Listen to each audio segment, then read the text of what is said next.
welcome to another conversation. Edmond Phillipps is an experienced, talented mechanical engineer, but this is just the start of his multi-talented man.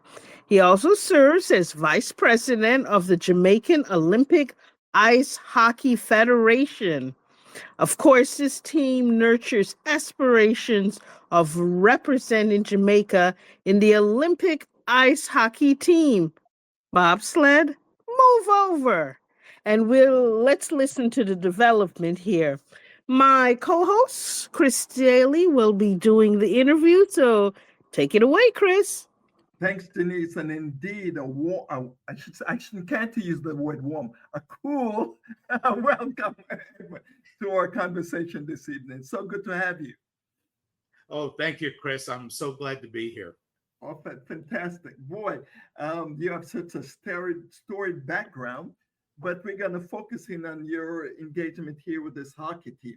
What inspired, what in heavens inspired the formation of an ice hockey team? And how was this likely dream took root? Well, Chris, my son came to my wife and I when he was 7 years old and said that he wanted to try ice hockey. Neither one of us knew anything about it. Okay. I tell people the only thing I knew about ice hockey when my son started was how to spell it. But he became very, very passionate. And one day, I said to him, I said, son, maybe you could find a way to combine your passion for ice hockey with your passion for your Jamaican heritage. And he said, oh, Dad, that's an interesting idea. And then he went away, and it was like 3 months later, he calls me and says, Dad, we have an appointment with the Jamaican government in Kingston, Jamaica in 3 weeks. He says, you have to be down there. I need you. You have to come down and support me. And I was flabbergasted. After the phone call I got from him, I turned to my wife and I said, did you know anything about this? And she says, here's your airline ticket. You leave on this day at this time. You change planes here. You go to your final destination is Kingston, Jamaica on this day. So that's how Joy was born. Incredible, boy. We know Jamaica is known for sun and sprinting, but ice hockey. How does that kind of fits into this idea of the formation in the national identity, given those two elements that you have to go up against? Well, we had a lot to learn, Chris. We had to join the International Ice Hockey Federation. We had to become a federation first in Jamaica. Then we had to join the International Ice Hockey Federation, which is also commonly known as the IIHF. Towards that end, they hold annual congresses, an annual meeting every year. And my son, EJ, and I just got back from Stockholm, Sweden. He's been there a number of times, and he's represented Joy and Jamaica very well. This is where you build relationships and you find out things. And we've had a lot of help from the IIHF from the very beginning to become an associate member. That's fantastic. You seem like you have an acronym for it. You want to say what it is and tell us what it stands for? Yes, I should have done this before. We are the Jamaican Olympic Ice Hockey Federation, and we commonly go by the acronym JOIF, JOIHF. Fantastic. You mentioned some of the obstacles that you face, but ice hockey is not a cheap sport. You have facilities to deal with, you have training, you have all kind of stuff. Can you kind of the funding is not is enterprise given what you're competing with? You have this track institution that's there. Give us some insights into some of the challenges and obstacles that you ran into. So definitely funding is something that we continuously worked on from the beginning of Joy even now, we depend on a number of sources. Jamaica as a whole, along with corporate, and it's been kind of difficult because, as opposed to the other sports, we don't have an identity per se in Jamaica, where it's growing. It's growing. Fox Sports now carries the National Hockey League games in Jamaica, so people are starting to watch that. The populace is very, very sports minded in Jamaica. So they're starting to watch the NHL games, and we're starting to get some traction now from that. Maybe very soon, some of our games will also be broadcast on television in Jamaica. Wow. For such a large challenge, personally, I'd like you to speak to that. It's a huge hurdle that you face. How do you know that it's bigger than hockey and embrace that type of mission? We have to be active on a number of fronts. And as I mentioned before, fundraising, we've got to make the sport of ice hockey aware to the populace of Jamaica. We have to, encourage we have to participate in as much competition as we can. Eventually get an ice arena, maybe, down in the country. So we're working. Sometimes it feels like we're stretched thin. We're working on all of these areas at once at the same time. Boy, incredible. So here's it. It's a northern kind of sport with a northern culture. It's a winter sport, and Jamaica is eternal sunshine. So how do you do that type of? What are some of the strategies that you're deploying to kind of get people to say, "Gee, this is something you should embrace"? Well, we have a national team, and that national team right now is made up of Canadian-born players, American-born players, and for the players, we try to emphasize the culture of Jamaica. We have a board member, Miss Dorothy McLeod, and she's not only a board member, but she's also a cultural advisor. And then our president, Donald Anderson, he always, at every opportunity, he'll talk to the players, and he'll give them tell them the reason why we're here and why we're doing what we're doing. But I'll tell you, Chris, we have been blessed with such a tremendous group of young men. We really don't have to say not do this or don't do that. They represent Jamaica very well. They're very well spoken, and it's just a pleasure to have them. They're very, very nice young men. Boy, Edmond, thank you for that kind of affirmative about the team. Talk a little about the I'm pretty sure in the back of the international Ice Hockey Federation marketplace, people are thinking of the bobsled team. So how does that help or hinder the development of the hockey team?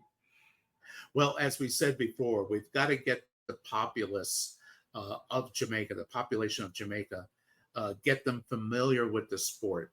So we're doing it two ways. We have the national team, and they see how the national team competes on, say, an international scale.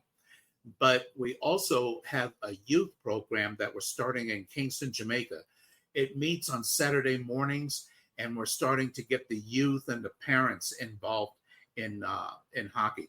Now, we don't have a rink yet, so what we're doing is what we call floor hockey.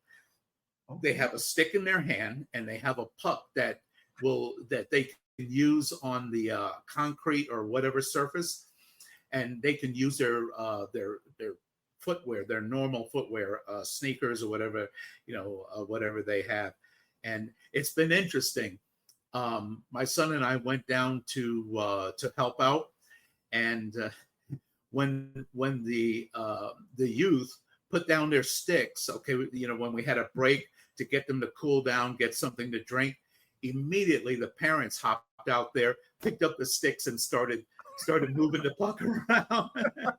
So the interest among the youth, and I would say the parents, the adults, the interest is very high. This is really great. And so, are there certain things that kind of bond the team together?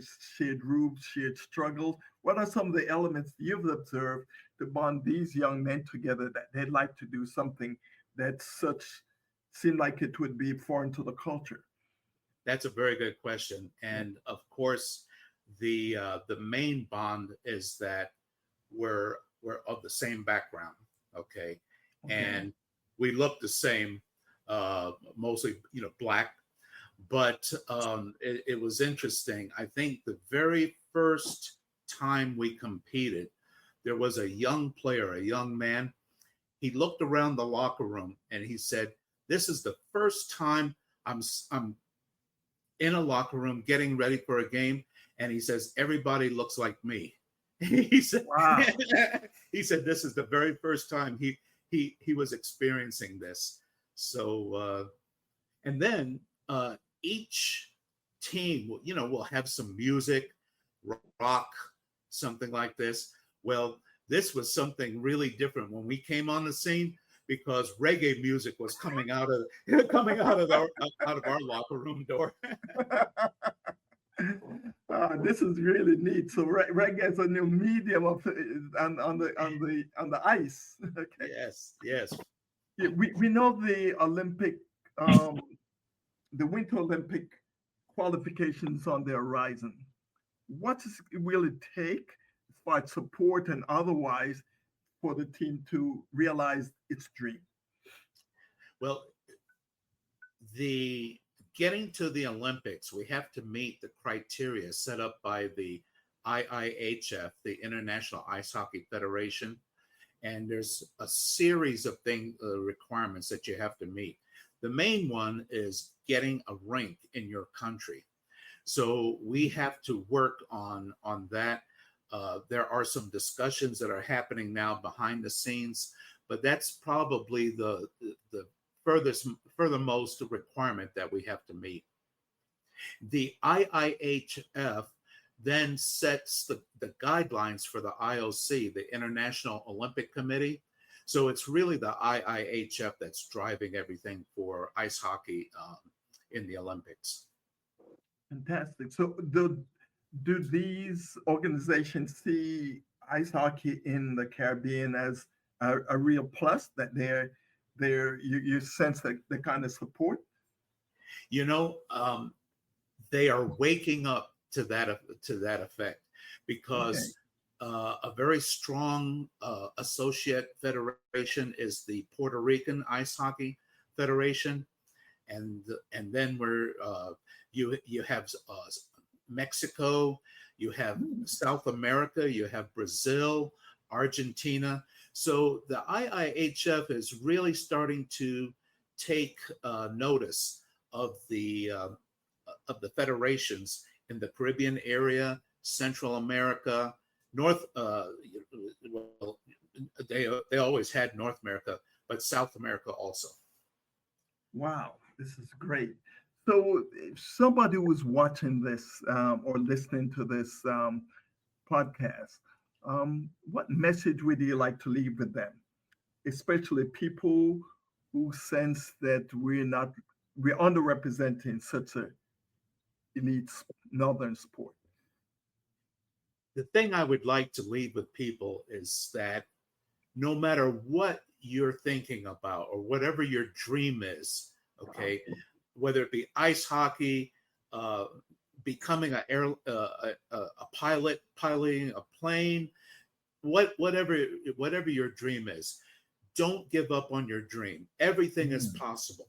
Everything is possible. Now, this is what I wanted to say to the youth, but what I want to say to the parents, okay, which is very important, okay, is support your children.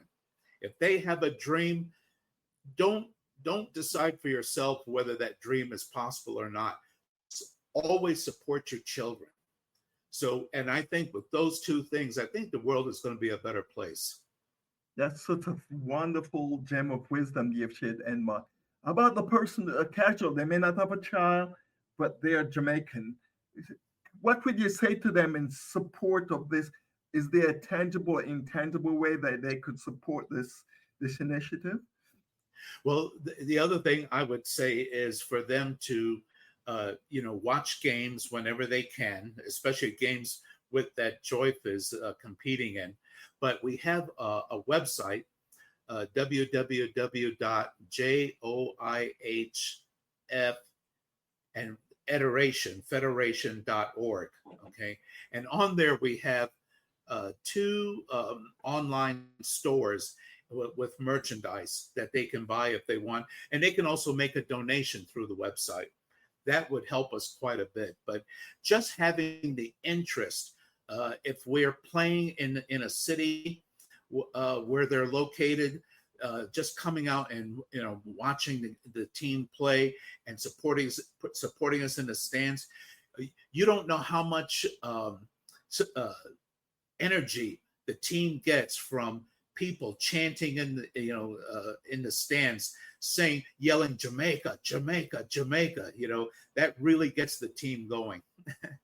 Wow, it's really impart an energy to them that they'll participate. As we close, there's any gem of wisdom that you'd like to share as we close, Edmond? Well, I think I've already said that about the dreams of the youth and the parents supporting them. And I really appreciate this opportunity to talk to you, Chris, and to lay this information out there for everybody. Okay, so to learn more about Chris Daly, visit askchrisdaly.com. To learn more about Jamaican Diaspora, visit jamaicandiaspora.com. And when you go to that website, Jamaican Diaspora sells magazines, and we actually did a feature on the ice hockey, Jamaican ice hockey. And so you could learn about that from purchasing that edition. And for trivia, we have been around, the Jamaican ice hockey has been around since the 1800s. Very interesting story about that. Also, we were the ones that created the slap shot. So that's something to a trivia. And if you go to YouTube and type in Jamaican Ice Hockey, you can learn about that history. They also have some books on that particular segment. And you'd really appreciate that for trivia and pride. And so you can do that. To learn more about Joyce, visit JOIF federation.org. Edmond, we're so happy that you came to spend some time with us. Bye now. Thank you. Thank you very much.